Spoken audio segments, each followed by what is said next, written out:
Xa ơi, sao rồi ăn kia đi.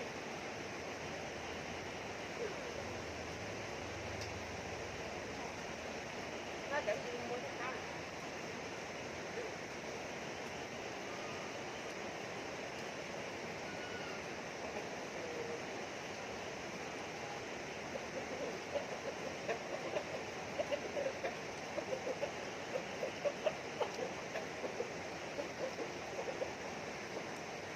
Không lắm chứ, tôi bên đó cũng có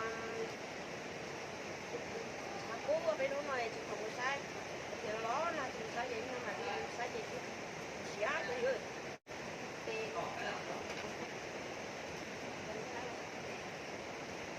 tôi nói thì nó là hai cái chưa à. Đó xía rồi. Nó đi nó lắm đất chính à. Hãy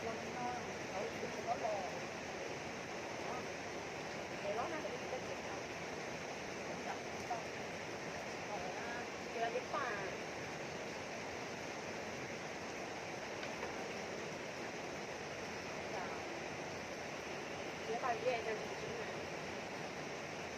Mì Gõ để không bỏ lỡ những video hấp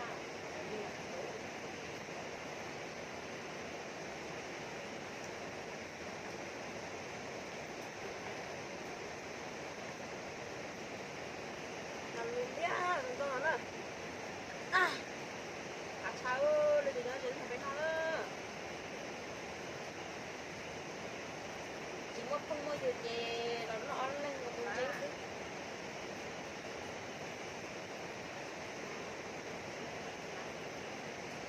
vẫn còn chặt lá mà anh chị nó sụt thì nó chỉ có chặt lá ấy thế đi nó là chỉ sụt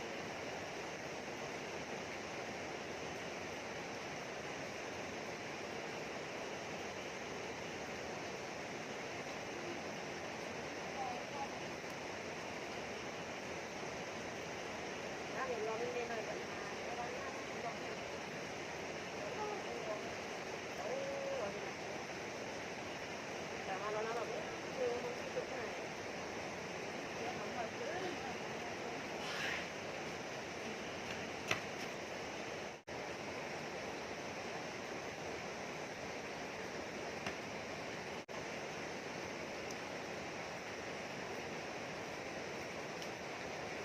Sai mai nó đỡ nó đây nó đàn đúng không? Phải đúng không?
thì nó lên tới nhau rồi thì tôi nó phải làm thứ xíu hai biết không xíu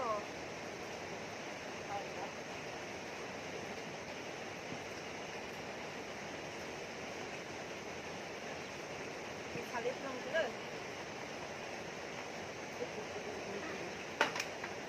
sữa cháo này mà cái gì không giờ còn lấy cho chị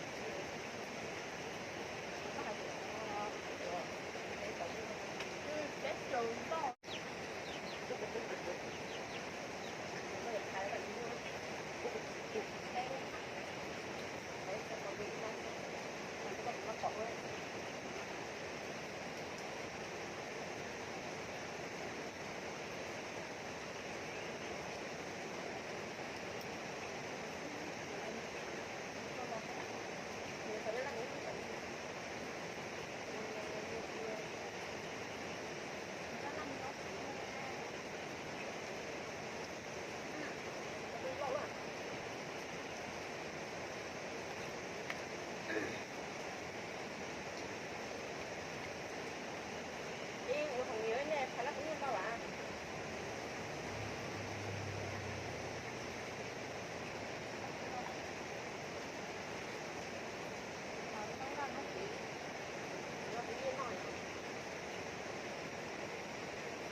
có gọi là có kêu thôi nó chậm nó thôi thế này còn nó mới là cơ có tuổi lửa mới nó mua cho cuốn đây cơ ốp mua á cuốn đây thôi ốp quá chặt chỗ lấy cho nó đó không sao đó ốp rồi rồi trời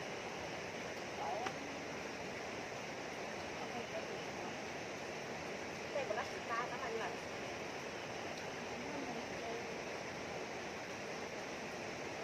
nó lo cho cái chuyện đi nó còn bán ra thấp hơn rất là thà thà để xả bây giờ mọi thầy một mai không dắt đưa cái ăn làm đó hôm nay không để có chuyện là cho phụ đó à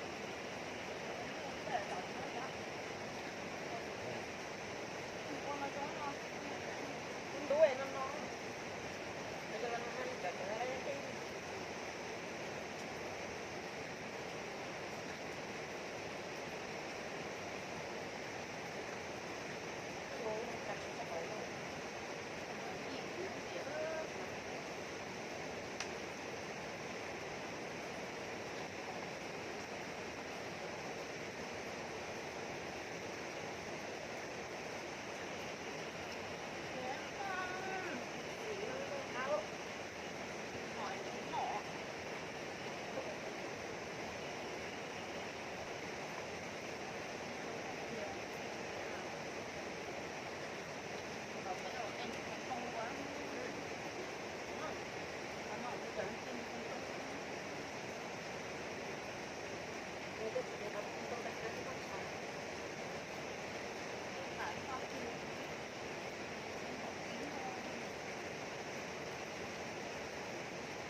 là con đúng không đây con chẳng được chấp bằng phù nhá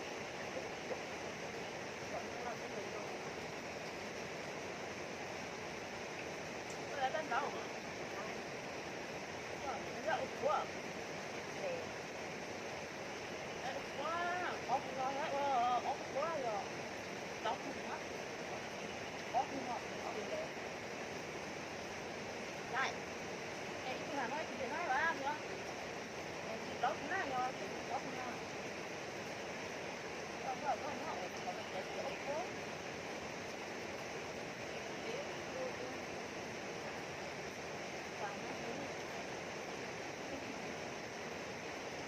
để nó sẽ có những cái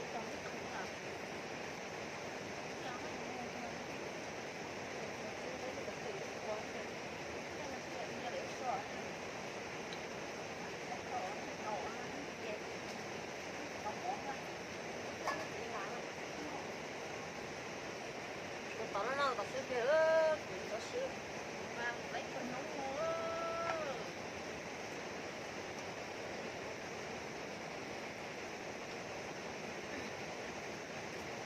Tại do ít quá, còn bán ít cái nó thế, đau sữa rồi.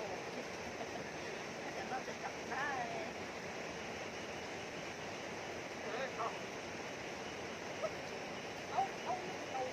Hả? Đâu? Đây nó.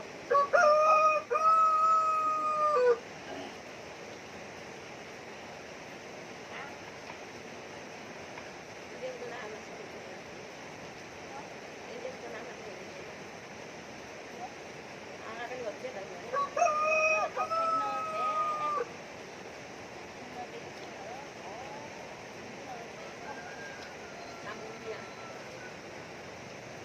Khi nào chết chỉ còn 2 ngày. Còn 5. Ôi, nó đi chạy rồi chứ.